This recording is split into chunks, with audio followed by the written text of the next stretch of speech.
अस्मद्गुरुपरमगुरून्यतिवरपूर्णौ सयामुनं रामं पद्माक्षनाथषडजित्सेनेश रमापतीन् वन्दे वन्दे बृन्दावनचरं वल्लवीजनवल्लभं जयन्ती सम्भवं धाम वैजयन्ती विभूषणं श्रीमान् वेङ्कटनाथार्य कवितार्किकेसरी वेदान्ताचार्यवर्यो मे सन्निधत्तां सदा हृदि कवितार्किकसिंहाय कल्याणगुणशालिने श्रीमते वेङ्कटेशाय वेदान्तगुरवे नमः.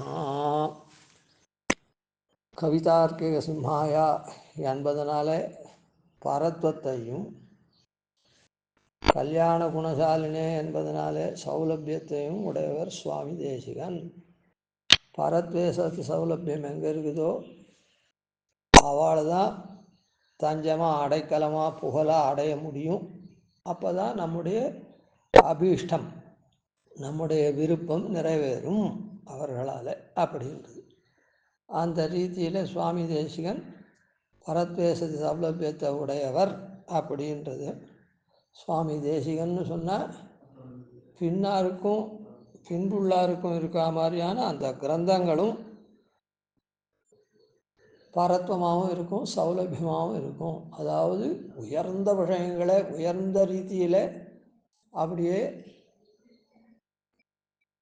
யாராலையும் சலிப்பிக்க முடியாத ஸ்தாபிக்கக்கூடிய கிரந்தமாகவும் இருக்கும். ஏன்னா வக்தாவினுடைய குணாதிசயங்கள் தான் அந்த கிரந்தத்தில் வரும். அதனால் அதே மாதிரி சுவாமி தேசிகன் எப்படி எளியோராக இருக்காரோ அதுபோல் எளியோருக்கும் நன்னா உபயோகப்படுற மாதிரியான எளிமையான கிரந்தங்களும் இருக்கும். அதை பார்த்துருக்கோம். அந்த ரீதியில் வந்து ஆச்சாரியனுடைய லட்சணம் என்னது அப்படின்னு, எப்படிப்பட்ட ஆச்சாரியனை நாம் அண்டி ஆசிரியக்க வேண்டும் அப்படின்றத சொல்கிற பிரகரணத்தில் ஞாச விம்சதியில் சித்தம் சத் சம்பிரதாயன் முதல் ஸ்லோகம் சாதிச்சிருக்கார். அதில் 14 குணங்கள் சாதிச்சிருக்கார். முதல் 7 குணங்கள் அதில் பரத்வோபயுக்தமான குணங்களை கொண்டிருப்பார் அப்படின்னும், ரெண்டாவது 7 குணங்களில் சௌலபிய உபயுக்தமான குணங்களை கொண்டிருப்பார்னு சொல்லப்பட்டிருக்குது. அப்படின்ற பிரகரணத்தில் அனுபவிச்சுன்னு வந்து சௌலபிய உபயுக்தமான குணம் முதல்ல பரத்வ உபயுக்தமாக இருக்கக்கூடிய ஆச்சாரியனுக்கு சௌலபிய உபயுக்தமான குணம் என்னது அப்படின்னா, அவள் வந்து நெறி தவறாத எம்பெருமானை ஆராதிக்கக்கூடியவாளானதுனால, அதாவது நித்திய நைமித்திய கர்மாக்கள்னால அனுஷ்டானங்கள்னால எம்பெருமானை எப்பவும் சதா ஆராதிக்கக்கூடியவாளானதுனால, இப்படியா நாம் போய் ஈசனே நிறை ஒன்றுமில்லைன்றவன் போய் ஆச்சாரியனை அண்டச்சே அவர் எப்படி சுலபராக இருக்கணும் அப்படின்னா, சமயநியதையா சாது விருத்தியா சமேதம். இந்த சமயநியதையா அந்த சந்தர்ப்ப சூழ்நிலைக்கு தக்கவாறு சாது கிருத்தியத்தை கை கொண்டு அருள்றவராக இருக்கணும். சாது கிருத்தியம்னா வேதாந்தங்களிலே வழிகாட்டினபடிக்கான நற்செய்கையை உடையவராக இருக்கணும். அப்படி இருந்தால் தான் நம்ம கை கொள்ள முடியும். ஏன்னா நாம் வந்து எங்கேயோ அதில் பாதாளத்தில் நீச்சனாக இருக்கும். நம்மோட சகவாசமெல்லாம் வச்சுக்க முடியுமா?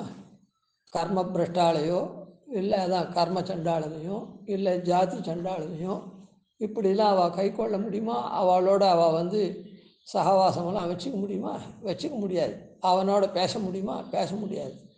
ஆனால் அவனுக்கு எந்த இதுக்காக அவனோட கூட இப்போது உறவாடி ஆச்சாரிய சிஷ்யபாவத்தை கொண்டு அவளை எப்படி ஏற்றுக்கணும், எதுக்காக அப்படின்னு சொன்னால், இந்த லௌகீக வியாபாரத்துக்காகவோ லௌகீக பலனுக்காகவோ அதெல்லாம் இல்லை. அலௌகிகமான சேயஸாக இருந்தால் கூட இந்த கர்மகிருத்தமான சரீரத்துக்கோ இந்த கர்மகிருத்தமான லோகத்தில் வாழறதுக்கோ உண்டான உபாயத்துக்கு அவள் கை கொள்ளலை.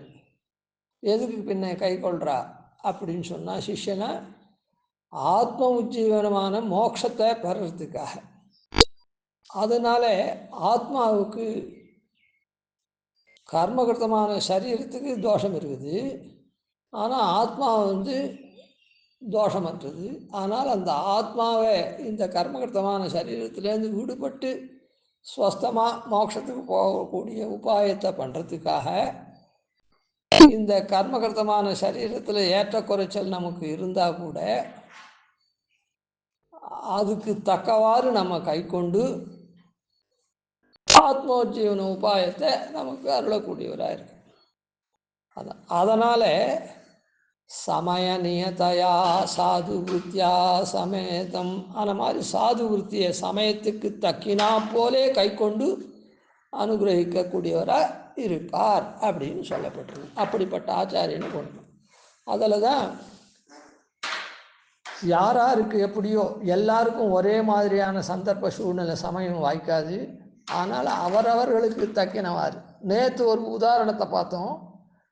இப்போ சமீபத்தில் எழுந்தருளிருந்த வில்லியோல் அழகிங்கருடைய திருக்கல்யாண குணத்தை கொண்டு தனக்கு ரொம்ப அத்தியந்த ஆப்தராக இருந்து தனக்கு புஸ்தகங்கள்லாம் வெளியிடுறதுக்கு அந்த ப்ரூஃப்னு சொல்லுவாளே அந்த சோதனைகள்லாம் பண்ணி அதுக்குன்னே தன்னுடைய வாழ்நாளினுடைய ஒரு சிறு பகுதியை அர்ப்பணித்து அப்படி இருந்தவருடைய பேரனுக்கு கூட எல்லாருக்கும் நீ பண்ணிக்கோ சரணாகதி சரணாகதின்னு சொல்கிறவர் அந்த பேரனுக்கு பிரார்த்திக்கச்சே இல்லை இப்போ உனக்கு வேண்டாம், நீ ரகசியத்திரை சாரத்தில் கொஞ்சம் காலக்ஷேபம் பண்ணிவிட்டு 4-5 அதிகாரத்தை காலக்ஷேபம் பண்ணிட்டு அதுக்கப்புறம் பண்ணிக்கோ அப்படின்னு சொல்லு.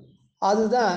ஏன்னா அவனுடைய தன்மை அவன் பெரிய வித்வத் குலத்தில் வந்திருக்குச்சே, இவன் ஒன்றுமே தெரியாது அப்படி இருக்கக்கூடாது. இவன் கொஞ்சம் முயற்சி பண்ணி விஷயங்களை தெரிஞ்சுட்டு அதுக்கப்புறம் அந்த விஷயத்தில் போதிச்சபடியான சரணாகதியை பண்ணணும். அதுதான் இவனுக்கு தகுந்தது அப்படின்னு அவனுக்கு அந்த உபதேசம் பண்ணார். அதை நேற்று பார்த்தோம். அதுக்கு அடுத்தது ஒன்றுமே இந்த பக்கத்துக்கே வர முடியாது, என்னுடைய தன்மை ரொம்ப ரொம்ப ரொம்ப மிகவும் தாழ்ந்தது அப்படின்னு ஒதுங்கக்கூடிய ஒருத்தருக்கு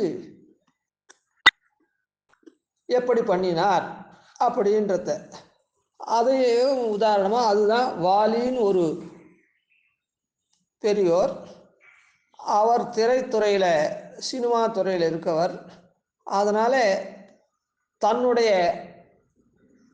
நடவுட பாவனைக்கு அஞ்சி என்னால் இதெல்லாம் பண்ண முடியாது அப்படின்னு பல கால் அவர் அழகிங்கரை சேவிக்கிச்சே ஒவ்வொரு தடவையும் அழகிங்கர் சாதிக்கிச்சேவெல்லாம் நீ சரணாகதி பண்ணிக்கோ அப்படின்னு சொல்லச்சு என்னால் முடியாது, நான் அதுக்கு தகுந்தவன் இல்லை அப்படின்னு அவர் ஒதுங்கியிருந்தார்.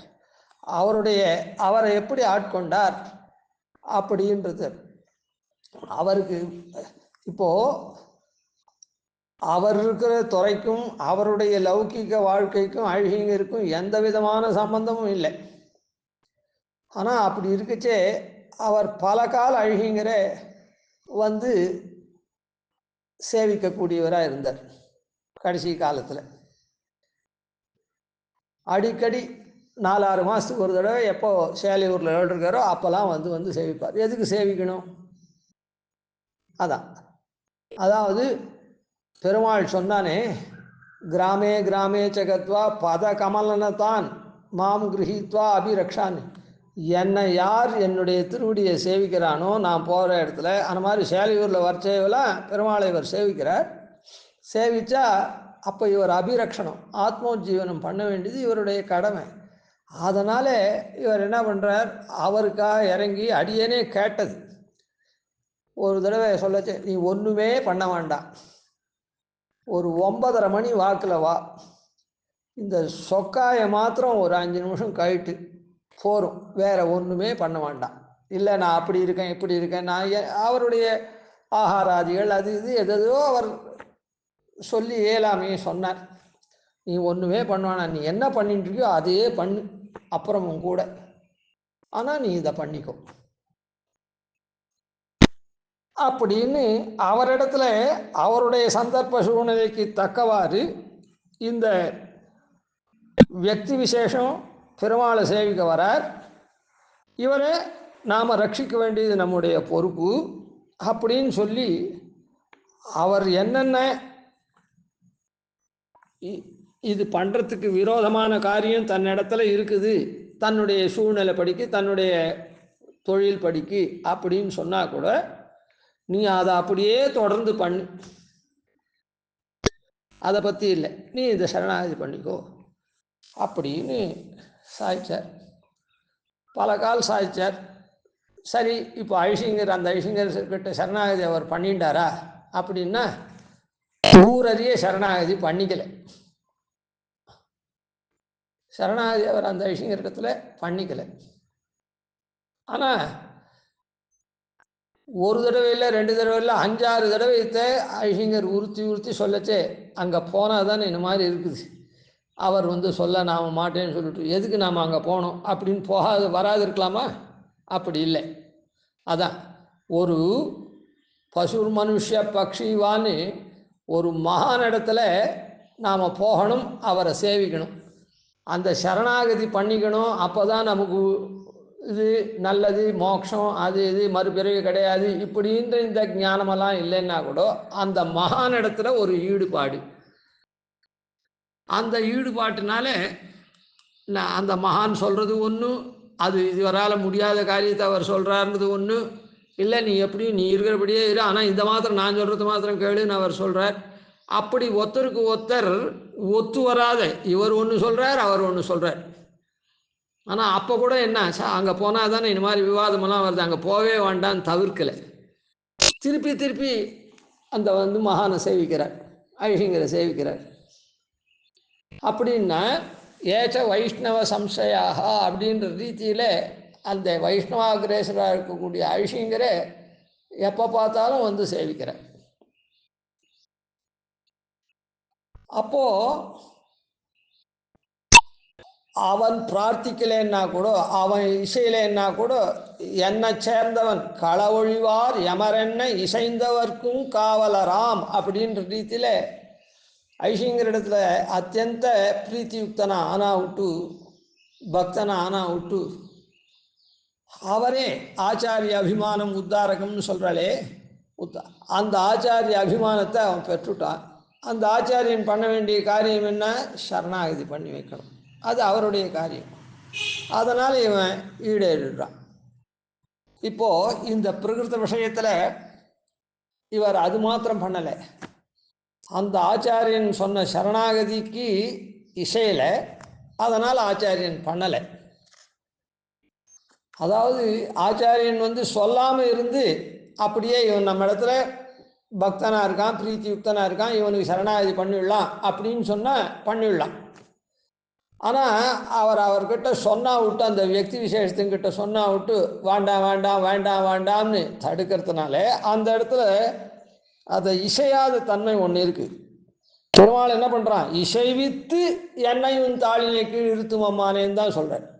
அதனால் அந்த இசையத்துக்காக அவங்ககிட்ட சொல்லச்சே இசையாத ஒரு வார்த்தை சொல்கிறதுனால எனக்கு வேண்டாம், இப்போ வேண்டாம், இப்போ வேண்டாம், என்னால் முடியாதுன்னு சொல்கிறதுனால ஒன்றுமே இல்லாத நம்மக்கிட்ட இவ்வளோ பக்தி செலுத்துகிறார், அடிக்கடி வரார், நாம் பண்ணிவிடுவோம் அவருக்கு அப்படின்னா அது சாஸ்திர சம்மதம்.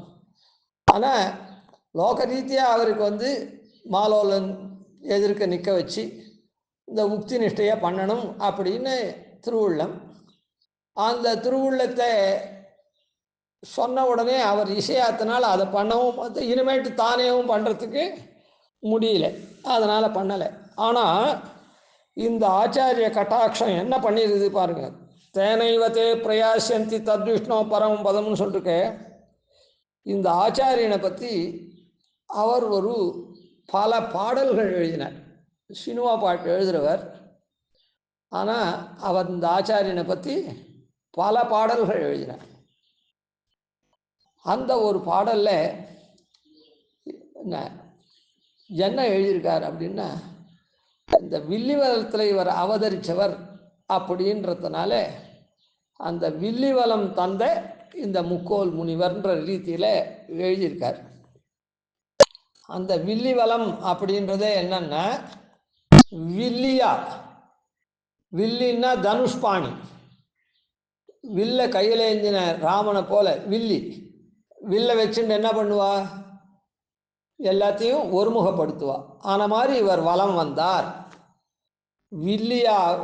வில்லி வலத்தில் அவதரித்தவர் வில்லியா தனுஷ்பாணியா இருந்து நம்முடைய இந்திரியங்கள்லாம் அடக்கக்கூடியவராக வலம் வந்தார். வலம் வந்தார்னா இப்போ பெருமாளோட சஞ்சரித்து எல்லாரையும் இது பண்ணுறார் அப்படின்ற ரீதியில் ஒரு பாட்டில் எழுதியிருக்கார். அப்படி எழுதிச்சே அப்படிப்பட்ட மகான் யார் அப்படின்னு சொல்கிற இடத்துல, அதாவது இவர் என்ன வில்லி வலத்தில் அவதரித்தவர் வில்லியாக இருந்து என்ன வலம் வந்தார் அப்படின்னா என்ன அர்த்தம்? எம்பெருமான் எப்படி வில்லை வச்சுட்டு நம்மெல்லாம் ஒருமுகப்படுத்துகிறானோ அந்த மாதிரி இவர் நம்முடைய இந்திரியங்கள்லாம் ஒருமுகப்படுத்தி படுத்துறதுக்காக ஒரு இடத்துல இல்லை, உலகம் பூரா வலம் வரார் அப்படின்னு எழுதின இடத்துல இப்படிப்பட்ட மகான் யாராக இருக்க முடியும் அப்படின்னா ஒரு கேள்வி கேட்குறார். இவர் பராங்குஷரோ, இன்னொரு பராங்குஷரோ, இன்னொரு உடையவரோ, இன்னொரு தேசிகரோ அப்படின்னு கேட்டு, இல்லை இல்லை இந்த மூன்றும் சேர்ந்தவர் இவர் அப்படின்னு சொல்கிறார் அந்த பாசுரத்தில். இப்போ அந்த பாட்டை எனக்கு அப்படியே சொல்கிறதுக்கு வரலை இல்லை. அதனால் இவர் இன்னொரு பராங்குஷரோ, இன்னொரு உடையவரோ, இன்னொரு தேசிகரோ இல்லை இல்லை மூன்றும் சேர்ந்தவர் அப்படின்னு சொல்கிறார். அதில் பாருங்கள், மூன்றும் இந்த சம்பிரதாயத்துக்கு பொதுவாக நாமெல்லாம் சொல்கிறோம், இந்த பிரபந்தாதிகள்லாம் சேவிக்குச்சே, அதாவது சந்த எல்லாம் சொல்லி தான் கற்றுக்குச்சே, பிரபந்தங்கள்லாம் கற்றுக்குச்சே, ஆழ்வார் எம்பெருமானார் தேசிகன் திருவடிகளே சரணம் அப்படின்னு சொல்கிறோம். ஆழ்வார்ன்றது பிரதானமாக நம்ம ஆழ்வார். அதனால் அந்த இடத்துல பாருங்கள், இன்னொரு பராங்குஷரோ, இன்னொரு உடையவரோ, இன்னொரு தேசிகரோ அப்படின்னு அந்த ஆழ்வார் எம்பெருமானாரா, இவர் ஆழ்வாரா எம்பெருமானாரா தேசினானா இல்லை, மூன்றும் சேர்ந்தவர் அப்படின்னு. இந்த மூன்றும் சேர்ந்தவர்ன்றது எப்படி இருக்குது பாருங்க. அப்படின்னா அழகிங்கர்களுக்கெல்லாம் ஒரு திருநாமம், அந்த அழகிங்கருக்கு நாராயணன் அப்படின்னு திருநாமம், இந்த இப்பொழுது அழகிங்கருக்கு ரங்கநாதன் அப்படின்ற திருநாமம், அதுக்கு முன்ன கோபுரம் கட்டின அழகிங்கருக்கு முக்கூர் அழகிங்கருக்கு வேதாந்த தேசிகர்ன்ற திருநாமம் இருக்கட்டும். இப்போ ஆனால் ஸ்ரீ வன்ஷடகோப ஸ்ரீ யதீந்திர மகாதேசிகன் அப்படின்னு முன்னையும் பின்னையும் அவளுக்கு இந்த அடமொழிகள் இருக்குது. இப்போ இப்போ என்ன ஆகுதுன்னா, இந்த மூணு பேரும் சேர்ந்தவர் இவர் அப்படின்னு சொன்னாரு. இந்த விஷயத்தையும் அவர் தெரிஞ்சுண்டு அதில் காண்பிச்சிருக்கார். அதாவது இவர் சாமானிய மகான் இல்லை, ஸ்ரீவன் ஷடகோப ஸ்ரீ யதீந்திர மகாதேசிகன் அப்படின்ற அடமொழியை கொண்ட அழகேசிங்கர். வெறும் அழகிங்கர்னு சொல்லலை, அந்த அழகிங்கருக்கே உண்டான அசாதாரணமான இதை சாதிச்சிருக்கார்.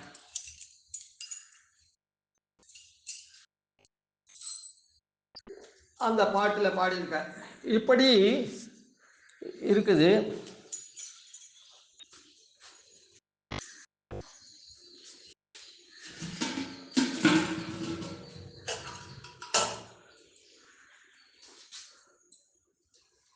அதனால் இப்படி அவர் பக்தி கொண்டார். இதுக்கு மேலேயும் இன்னும் கொஞ்சம் விஷயம் இருக்குது. அவர் எப்படி இது பண்ணார், இந்த புஸ்தகத்தை போடுறதுக்காக அழகிங்கருடைய திருவுருவ படம் ஓணுமோ இல்லை, அது எத்தனையோ படம் இருக்குது. ஆனாலும் இப்போ இந்த சமயத்தில் அழகிங்கருடைய கடைசி கால சந்தர்ப்பம் இது. அழகிங்கருடைய கடைசி கால சந்தர்ப்பம். அழகிங்கர் சக்கர நாற்காலியில் தான் பெருமாள் சன்னதிக்கு எழுவார். எங்கேயுமே அவர் அந்த சக்கர நாற்காலி வேறு எங்கேயும் ஏழுறதுக்கு பிரசக்தி இல்லை. சக்கர நாற்காலில் தான் எழுதி சஞ்சாரம் எழுதினாலும் அப்போ இது பண்ணுறதோ சக்கர நாற்காலில் தான் எழுந்தார். அந்த மாதிரியான ஒரு சன்னிவேசம். பெருமாள் சன்னதியிலேருந்து ஆசிரமத்துக்கு வரத்துக்குள்ளேயும், அதாவது சேலையூரில் பெருமாள் எழுதிருக்க மண்டபத்துலேருந்து ஆசிரமத்துக்கு ஏழ்றதுக்கு ஒரு சக்கர நாற்காலி ஏழ்றதுக்கு ஒரு 2-3 நிமிஷங்கள் ஆகும். அந்த 2-3 நிமிஷம் அந்த தூரம், அந்த 2-3 நிமிஷத்தில் அந்த ஆச்சாரியனுடைய படத்தை ஒரு ஃபோட்டோகிராஃபரை வச்சு பல கோணங்களில் எடுத்து, அவரால் அவர் பாட்டுக்கு சக்கர நாற்காலி உட்காந்துருக்கா, ஏழை பண்ணிட்டு போகிறவா அந்த சக்கர நாற்காலியை தள்ளிட்டு அப்படியே போகிறா. அந்த சந்தர்ப்பத்தில் பல படங்கள், 100கணக்கான படங்களை எடுத்து, ஒரே இதுதான் 100கணக்கான படங்களை எடுத்து அந்த புஸ்தகத்தில் போட்டிருக்கார். இதுக்கு மேல் விஷயங்களை நாம் நாளைக்கு பார்ப்போம். இல்லை, அதாவது 100கணக்கான படங்கள், இது என்ன பெரிய அதிசயம் அப்படின்னா, சினிமா துறையில் இருக்கிறவாளுக்கு எவ்வளோ ஷாட் எடுக்கிறா, இது பண்ணுறா, எந்தெந்த கோணத்தில் எடுக்கிறா அப்படின்னா, அந்தந்த கோணத்தில் ஓணும், பல கோணங்கள் வேணும்னு சொல்லிட்டு பல கோணங்களில் அந்த நடிகர்களை நடிக்கும்படி பண்ணி அதை ஒரு டேக் எடுத்து, அந்த டேக்கு சரியாக வரலைன்னா அதை கட் பண்ணி மறுபடியும் அந்த கோணத்தில் நிற்க வச்சு எடுத்து இப்படிலாம் பண்ணுவாள். அப்படி இல்லை, இவர் பாட்டுக்கு சாதாரணமாக ஏழ்றதையே பல கோணங்களில் அப்படியே பிரகாசப்படுத்தியிருக்கார். இது எப்படின்னா, அப்பொழுதைக்கு அப்பொழுது என்னாராவமுதமே அப்படின்னு பெருமாளை சொல்கிறாரு ஆழ்வார். பெருமாள் எப்பவும் ஒரே வைகுண்ட ஏகாதசி தான், பரமபத வாசல் சேவை, ஒரே கருட சேவை தான் காஞ்சிபுரத்தில். இப்படிலாம் இருந்தால் கூட, ஆனால் அந்த கருட சேவையிலேயே கூட ஒவ்வொரு வருஷமும் அந்த கருட சேவை சேவிச்சா, பரமபத வாசலை சேவிச்சா ஆச்சரியமாக இருக்குது. அது இல்லை, ஒவ்வொரு வருஷமும் இருக்கிறது இருக்கட்டும், அன்னைக்கு அந்நிய தினத்திலேயே இந்த இடத்துல சேவிக்கிறதுக்கு, அந்த இடத்துல சேவிக்கிறதுக்கு, முன்ன சேவிக்கிறதுக்கு, பின்ன சேவிக்கிறதுக்கு, இப்படி ஆச்சரியமாக இருக்குது. எப்பொழுதும் நாள் திங்கள் ஆண்டூழி ஊழி தரும் அப்பொழுதைக்கு அப்பொழுது என்னாராவதுமே. இந்த 3 நிமிஷம் 4 நிமிஷம் இவர் இங்கிருந்து அங்கே சக்கர நாற்காலில் ஏழ்றதுக்குள்ளேயும் இல்லை, எந்த விதமாக அவர் பாட்டுக்கு ஏழ்றார், இவர் பாட்டுக்கு ஃபோட்டோ எடுத்து அந்த ஃபோட்டோ அதை நேரம் அந்த புஸ்தகத்தை வாங்கி பார்க்குறவாளுக்கு தான் தெரியும் எத்தனை கோணத்தில் அந்த அழிங்கருடைய அந்த மந்தகாசமான புன்சிரிப்போட கூட என்னத்துக்காக இப்படி ஒரு சிஷ்யன், என்ன சிரிப்பு இந்த இடத்துல, ஆனந்தம் அப்படியே பொங்கிறது, பரிவாகம் அப்படின்னு சொன்னால், இப்படி ஒரு ஆச்சரியமான சிஷ்யன் நம்ம இடத்துல இவ்வளோ பிரதிபத்தி பண்ணி இந்த மாதிரி இருக்கானே, எவ்வளோ அதாவது அந்த சிஷ்யனை பாராட்டக்கூடியது. சிஷ்யனோட தான் விளைவிச்ச பயிர் நன்னா விளைஞ்சதுன்னா கிருஷி பண்ணவனுக்கு சந்தோஷம்தானே விவசாயிக்கு. அதை போல் இவர் சரணாகதி பண்ணிக்கோ பண்ணிக்கோ பண்ணிக்கோ அப்படின்னு சொல்லச்சே, அவனுடைய இயலாமையை சொன்னது அது வேற விஷயம். ஆனால் ஆச்சாரியனிடத்தில் எவ்வளோ பிரதிபத்தி அப்படியே வளர்ந்து போச்சு, அதுதானே இவனுக்கு வேணும். ஆச்சாரிய அபிமானம், கையிலாகாதவனுக்கு ஒன்றுமே பண்ண முடியாதவனுக்கு ஆச்சாரிய அபிமானம். அந்த ஆச்சாரிய அபிமானம் எவ்வளோ உத்கிருஷ்டமாக வந்திருக்குது அப்படின்றதனுடைய அந்த பரிவு, அந்த பரிவுனுடைய பொங்கி வழியேறுது அந்த துருவ மண்டலத்தில். இல்லை, அதை பல கோணங்களில் எடுத்து நம் போல்வாரும் தெரிஞ்சுக்கணும் அப்படின்றதுக்காக அவர் அந்த புஸ்தகத்தை வெளியிட்டார். மீதியை நாளைக்கு அனுசந்திப்போம். கவிதார்க்கிய சிம்ஹாய கல்யாண குணசாலினே ஸ்ரீமதே வெங்கடேஷாய வேதாந்த குரவே நமः.